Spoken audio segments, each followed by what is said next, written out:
अंगिका भाषा और साहित्य के लिए अपना संपूर्ण जीवन न्योछावर करने वाले कवि डॉक्टर नरेश पांडेय चकोर का मन अंगिका में बसता था। 150 से अधिक छोटी बड़ी पुस्तकों से उन्होंने अंगिका का भंडार भरा। उनकी भावपूर्ण रचनाएं और काव्य पाठ की शैली दिव्य आनंद प्रदान करने वाली हुआ करती थी। चकोर जी जीवन पर्यंत अंगिका के लिए जीते मरते रहे। अपने जन्म दिवस को अंगिका महोत्सव के रूप में मनाते थे। अंगिका में प्रकाशित पुस्तकों और पत्रिकाओं की प्रदर्शनी लगाया करते थे, किंतु समर्पण का जो भाव उनमें अंगिका के लिए था, उससे कम हिंदी के लिए भी नहीं था। वे अंगिका की उन्नति चाहते थे, हिंदी के मूल्य पर नहीं। लगातार 46 वर्षों तक अंगिका भाषा की मासिक पत्रिका अंग माधुरी का प्रकाशन व संपादन करने वाले संपादक डॉक्टर नरेश पांडेय चकोर अंगिका भाषा के अन्यतम सेवक और समय से कहीं आगे चलने वाले भाषाविद और साहित्यकार थे। कद और चमक में हर उपमा उपाधि अलंकरण से ऊपर उन्हें अंगिका का भारतेंदु हरिश्चंद्र, महावीर प्रसाद द्विवेदी, तुलसी, शेक्सपियर, कालिदास आदि नामों से भी पुकारा गया।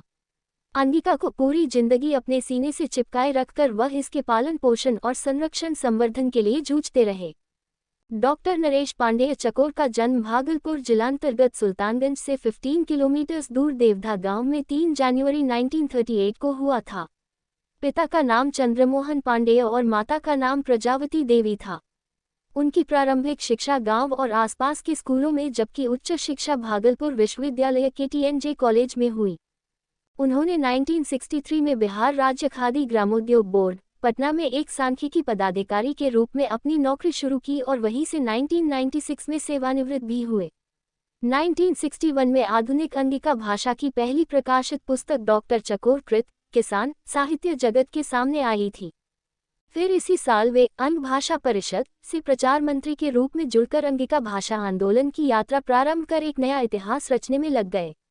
1963 में उनकी एक और पुस्तक सर्वोदय समाज प्रकाशित हुई थी। यह अंगिका भाषा की पहली पुस्तक थी जो किसी सरकारी विभाग द्वारा प्रकाशित हुई थी। पूरे जीवन काल में डॉक्टर चकोर ने अंगिका व हिंदी की 71 किताबें लिखीं, जिसमें उनके द्वारा संपादित 8 पुस्तकें भी शामिल हैं। डॉक्टर चकोर के ऊपर विभिन्न विद्वानों द्वारा 9 पुस्तकें भी लिखी गई हैं। उन्होंने दिसंबर 1970 से अंगिका मासिक पत्रिका अंग माधुरी का प्रकाशन व संपादन प्रारंभ किया था और आजीवन नवंबर 2015 तक संपादक बने रहे। भाषा के संरक्षण व संवर्धन के क्षेत्र में वे अपनी तरह के पहले व अंतिम व्यक्ति नजर आते हैं। आचार्य महावीर प्रसाद द्विवेदी ने केवल 18 वर्षों तक ही सरस्वती का संपादन किया था। पंडित श्रीराम शर्मा ने लगभग 2 दशकों तक विशाल भारत हिंदी मासिक का संपादन किया, जबकि डॉक्टर चकोर ने अंगिका मासिक अंग माधुरी का पूरे 46 वर्षों तक लगातार संपादन किया। डॉक्टर चकोर ने हमेशा एक सर्वोच्च कोटि के संगठक आंदोलनधर्मी की भूमिका निभाई थी। वे अंगिका व हिंदी के विकास के लिए जीवन पर्यंत कार्य करते रहे। पटना में जाह्नवी अंगिका संस्कृति संस्थान के तत्वाधान में वे आजीवन हर साल अंगिका महोत्सव का आयोजन करते थे।